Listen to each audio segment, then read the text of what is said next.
back, checking out American Gangsters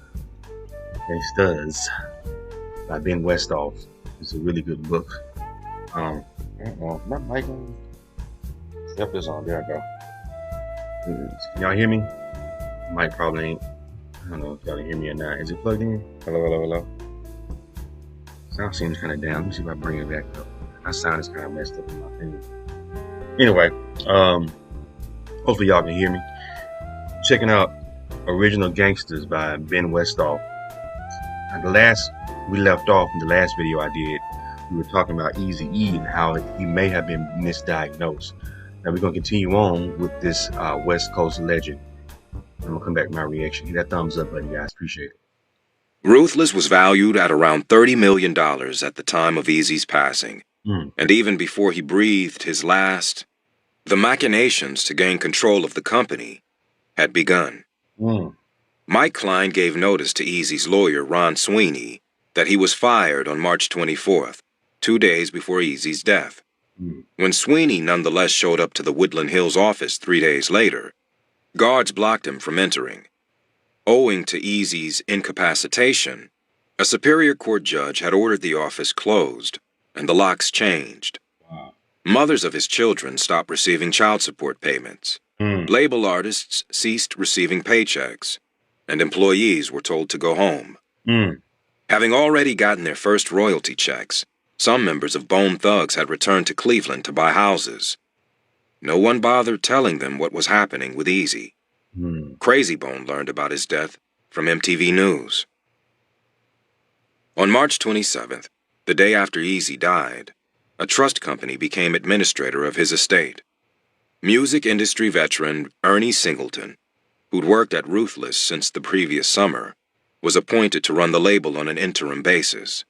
Singleton's tenure lasted about a year, during which time he released the massive Bone Thugs album and brought Woods Wright into the fold. Everyone under the sun insisted Eazy owed them money, and their claims were slowly sorted in probate court. DOC and other artists claimed unpaid earnings, while car dealers, including Mercedes and Jeep, said he owed hundreds of thousands. Realty companies, credit card companies, a video game company, a funeral home, and lawyers all sought sums of varying sizes.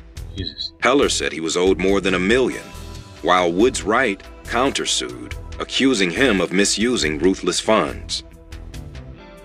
An alleged former lover claimed Eazy had given her AIDS, and another wanted posthumous paternity testing. The child was found not to be his. Meanwhile, many of the mothers of Eazy's children pursued a claim to Eazy's estate, contesting the validity of his will and his marriage. In a settlement, trusts were established for each child, valued at $75,000 each, Jernigan said. Eazy's widow also settled with Heller. The terms were not disclosed, but their drawn-out negotiations finally wrapped in 1999 and included a mutual non-disparagement clause. Mike Klein, meanwhile, filed suit against Woods Wright and others, claiming they'd unlawfully seized control of the label and taken funds for their own use. He further asserted to own 50% of the label. Klein thought he was going to be the person who stepped up and took Jerry Heller's place and be the confidant, the person getting the percentage, Woods Wright told Vibe. He basically underestimated my relationship with Eric and underestimated me. I wasn't just another woman who laid on her back and fucked Eric. I did have business knowledge. This suit was settled for around $1.5 million, according to an FBI file. Just about everything surrounding Eazy's label was filled with chaos. According to an FBI report, footage intended to be used for Ruthless videos was stolen from Eazy's Norwalk house. The most shocking allegation, however, concerned missing recordings. Ruthless was hoping to profit off Eazy's unreleased music, but some of it was gone. Soon after his death, the FBI investigated the theft of 2 titanium suitcases containing recordings, 16-inch reels or maybe digital audio cassettes, apparently taken from the trunk of his leased Mercedes. They were likely worth millions. Much of the FBI's declassified report is blacked out, so some details are murky. The man who turned out to be in possession of the music claimed Eazy gave it to him before he died. Give me that thumbs up button, guys. Give me that thumbs up button. So ain't that crazy, people, man. When you got money, dog, you have vultures around you waiting for you to die. They wait till the man died and went and started stealing stuff out of his house. Fled to Ontario, Canada, where he attempted to set up a Ruthless satellite office. Someone purporting to represent Ruthless paid him $12,500 to do this. It's unclear who. But this Canadian office seemed like an attempt to circumvent Ernie Singleton and Tamika Woods Wright's control. Someone even went so far as to re-record the outgoing message on Ruthless's Woodland Hills office's answering machine. The new message said the label's number had been changed and told callers to phone a different Canadian number. The FBI tracked down the man with the tapes, who said he was afraid to return to LA. In the end, the agency closed the case without charging anyone, and the tapes were never recovered. It's possible unreleased Eazy-E music is still out there.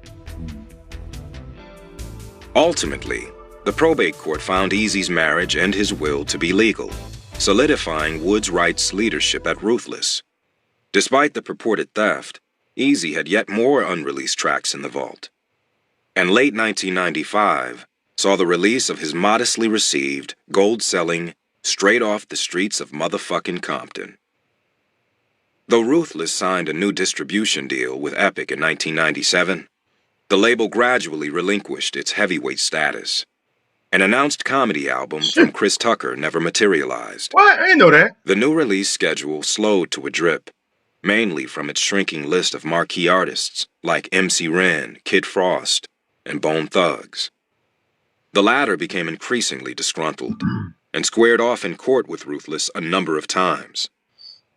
Everything has basically changed since Eazy passed away. It just ain't the same. Of course, it ain't. Basically, we like slaves now, Crazy Bone told Vibe in 1998, laying the blame on Woods Wright. She a cool person, but I don't feel she know how to run a record company, said MC Ren.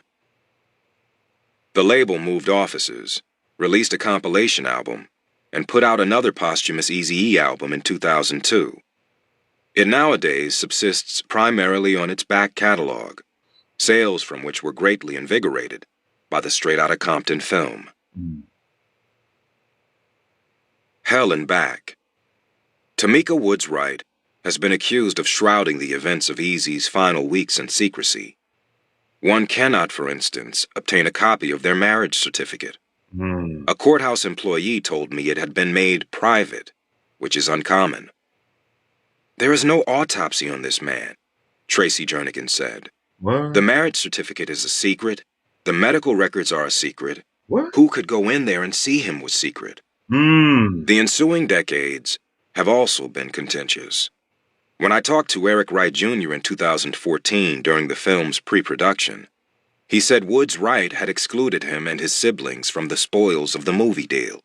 Wow. Wright admits, however, that his stepmother has helped out the family a bit over the years, including paying some bills, paying for a wedding, and giving him an administrative job at Ruthless, though he says it didn't pay well.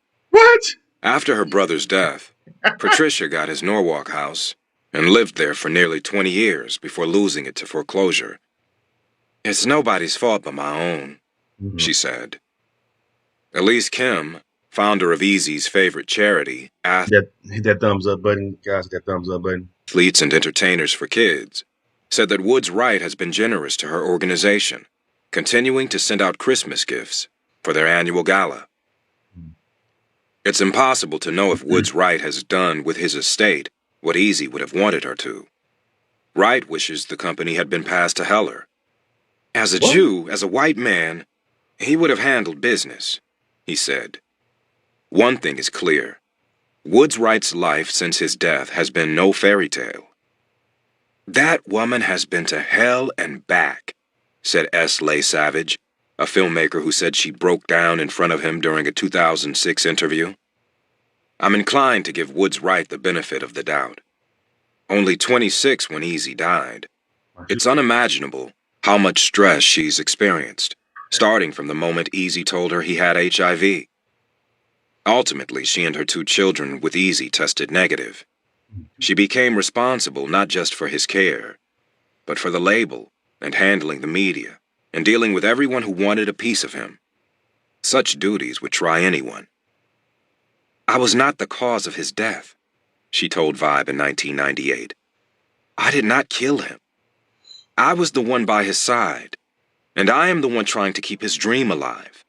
As far as anybody else who might be saying stuff, I could give a damn." Damn. She was 26, so that's a lot. Imagine being in charge at 26, 27 years old, just like that. You know, for a $30 million company, you got to be in charge of. That's a lot, man. She didn't know. She didn't know what she was doing. She was. If he would have walked her through and saw how he did business, how Eazy did business, she probably could have handled it. You know what I'm saying? And a lot of those calls, he was leasing those calls. He didn't own them. He was leasing them. That's crazy about his son, though. His son, she gave him a administrator. You doing secretary work at your dad's company, and you're not even getting paid good for it. Like, that's crazy. But you should have known she was gonna. Women be like that. Like, I ain't giving them. You know, his other baby mamas. You know, women can be very catty. You know, such and such thing. I'm gonna give her some money. And he was still sleeping with her and sleeping with me. I ain't giving her ass nothing. You know what I'm saying? Women can be very catty. You know, but I'm pretty sure he was still messing around with a lot of his baby mamas while he was still with her. You know what I'm saying? Amongst other women that he probably got pregnant while he was with Tamika. You know what I'm saying? So women can be very like, I ain't giving that ass nothing. You know, this is interesting, man. What y'all think about this, man? Leave your comments and let me know what y'all think about what y'all just heard. Leave your comments, subscribe to Charles and as well. Appreciate it.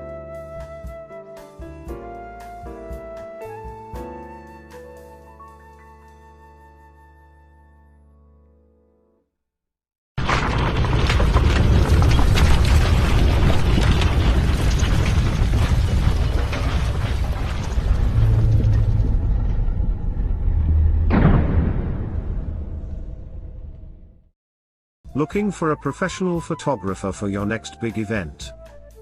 Need video of your special day?